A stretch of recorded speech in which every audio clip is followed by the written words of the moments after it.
in the MB Customs house car. Congratulations to him as well.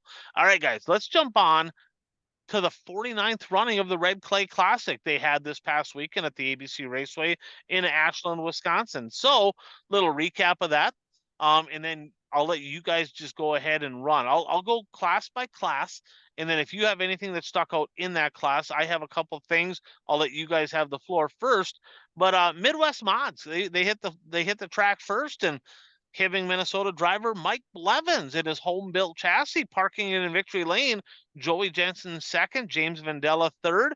That was the top three. That was the podium finishes in the Midwest Mods. 56 of them in attendance. Boy, the Blevins crew. I got to give a shout out to Blevins Racing.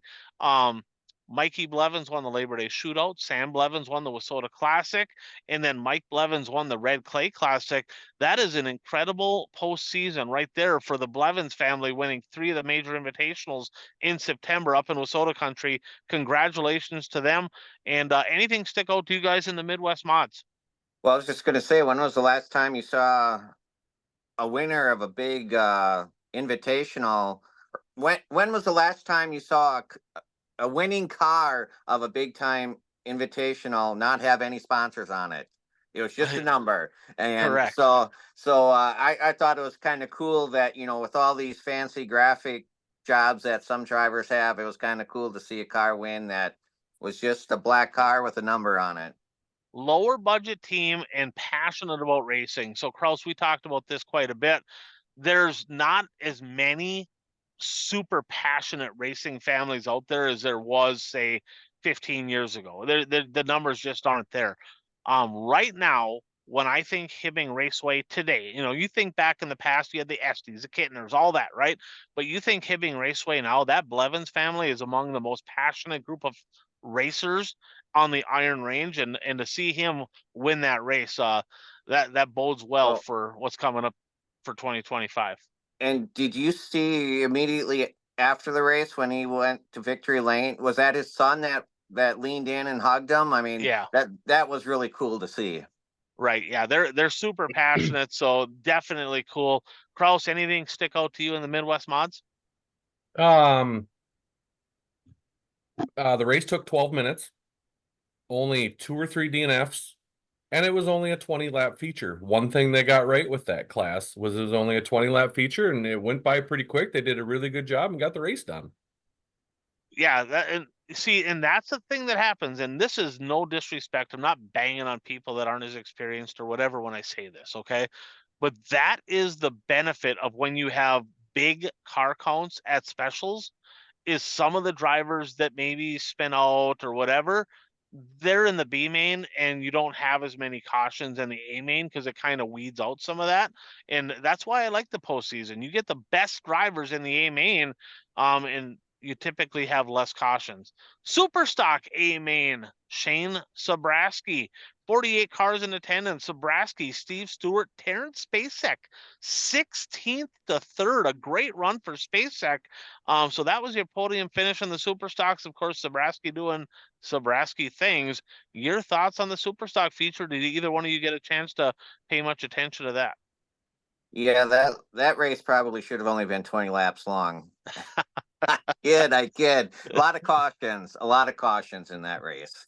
Yeah, that was kind of the ongoing joke. It's like the B mods are the ones supposed to be causing all the yellows, not the Superstock guys. That was kind of a little bit irritating. Kraus, you're a Superstock guy. Was that one a little frustrating for you? Yeah, it gets to be a little bit, especially with them restarts, and usually you're trying to get to your spot on them restarts, and then you're going to drive in a little bit harder and things like that. So I thought Steve Stewart ran a great race. I thought he did a really good job. Running up top, was holding him off there. Had that one little bobble in 1 and 2, and then I think kind of started driving a little too hard, and then Shane got away from him a little bit. But yeah, it was a few too many cautions. We can debate 30 laps at that place. I don't know. I'd rather see 25 personally. But overall was you put 7A up front and he's going to be super tough to beat. 100%. Modifieds, 43 in attendance. Good car count for the mods. Absolute ass kicking by Clayton Wagaman. Guys, he had over half a track. I mean, he just absolutely stomped him in that JMR chassis. Dave Kane, another great run for the 2C. Remember, he doubled up in Thunder Bay. Another podium finish for Dave Kane. Al Utanen, a guy that he's been doing it a long time. Great to see Al Utanen. Both Utanens, right? Brady Utanen finishing he ran well at the silver. He was up in the top 5 at the silver. Al Utanen with a podium finish at the red clay. So a great weekend all around for the Utanens. Congratulations to them.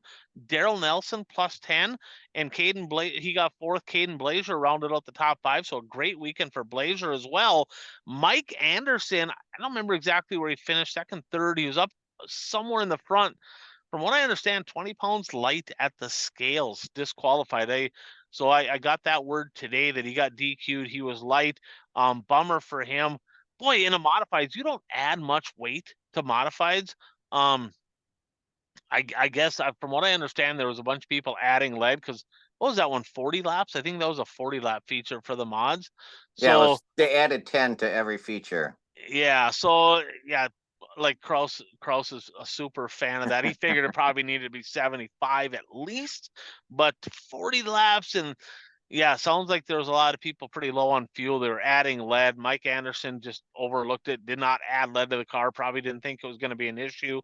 Tough break for him because he's one of the best drivers in Wisconsin. But your guys' thoughts on the modified A-main with Clayton Wegman just killing him? Well, yeah, Wegeman definitely dominated that race. But I wanted, we've talked a lot on here about the cost of tires, and we can save money on tires because you don't need to put a new tire on your left front.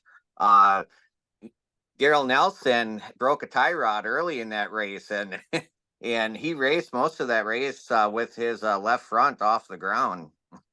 Yeah, he sure did. So leave the left front at home, kind of literally there for Daryl Nelson. But yeah, that's always kind of fun to see. I remember Trent Fulmer winning a heat race at the Silver 1000, and his whole left front suspension was busted right off the car. So it's kind of fun for the crowd when you see something like that. I'd say Daryl would probably say, I kind of wish I had the left front. Might help you turn in a little bit better. But yeah, pretty impressive performance by the Hermantown Hammer. Coach, any thoughts on the mods? 10 laps too many. Didn't need to be 40 laps. We don't need a 40 lap mod race. We just don't. It's just like, come on, people. We want less laps. Less laps is more entertaining. It's just the way it is. How many laps too many was a late model feature? 20. 50 lap A-main. They run a lot of laps there. I will say this though. Kudos to the track prep crew, right? That many laps, no rubber, didn't lock down, track was racy, moving all over the place. Great battle up front in the late models. Of course, Shane Sabraski, he's won almost every major big paying show in the late model this year. He parked in victory lane. Kyle Peterlin with a great run. He got 2nd, Bargender 3rd, Jeffrey Massengill 4th, Jake Radetzky, rounding out the top 5. Now, Peterlin looked like he might have shot to win that deal, and Sabraski moving around on the racetrack just in search mode. And I went back because I was talking to my buddy Chad today, and he's like, what was impressive was the way that Sabraski searches on the racetrack. He wasn't just traditionally run the bottom, run the top. He's running unique, different lines, trying to find momentum, trying to find traction, and that's the sign of somebody that's got a lot of laps behind the seat of a race car, somebody that's talented.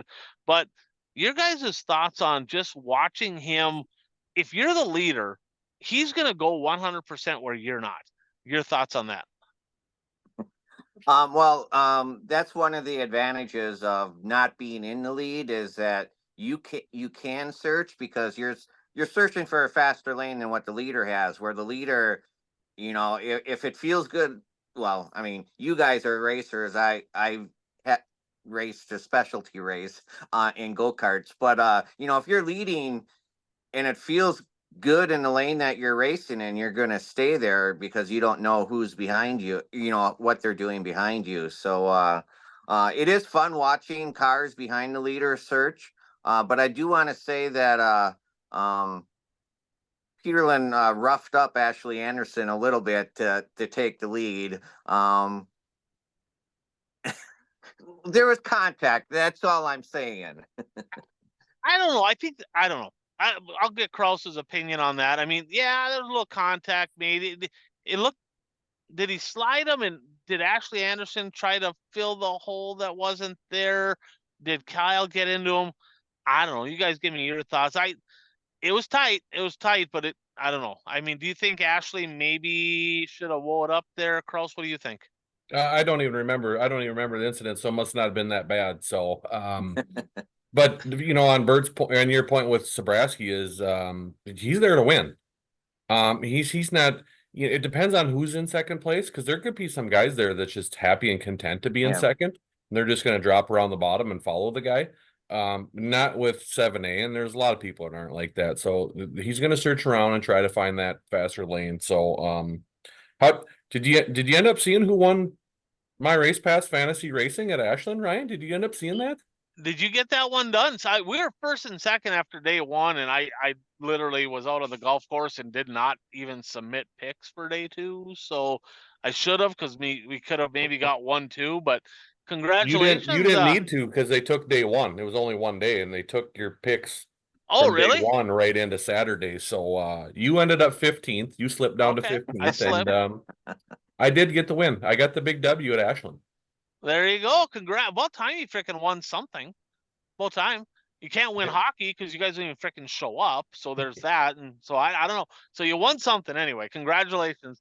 Probably the coolest thing I saw all weekend, and Kevin Eater probably doesn't agree with me on this, but did you guys see the heat race with Dave Flynn and Kevin Eater in the late model? Flynn threw some monster aggressive sliders there in the closing laps to win that deal. Eater, I'm guessing, was probably a little bit butthurt because they were pretty bold. I texted Flynn. I'm like, oh my God, your balls dropped in front of my very eyes. I'm so proud of you, because he fricking brought it in there. I mean, it was turbo type sliders. Krause, your thoughts on the aggressiveness of Flynn to win that heat? Well, it was clean for one. I don't know what your tie was completely clean. And then Eater was rattled and went into one way too hard and jumped the cushion is what happened. So that's a big deal there. That many cars, that much money on the line, winning that heat is huge. So you knew it's coming, you knew it was gonna be race hard. I just thought it was good, hard, clean racing for to win a heat to get a good spot in the feature. Yeah, how bad do you want it? That's what it is right there. He, like you said, he could have been the guy that just followed him in, tried to pass him on the bottom, and he flat out brought it in there and took the win. So that was pretty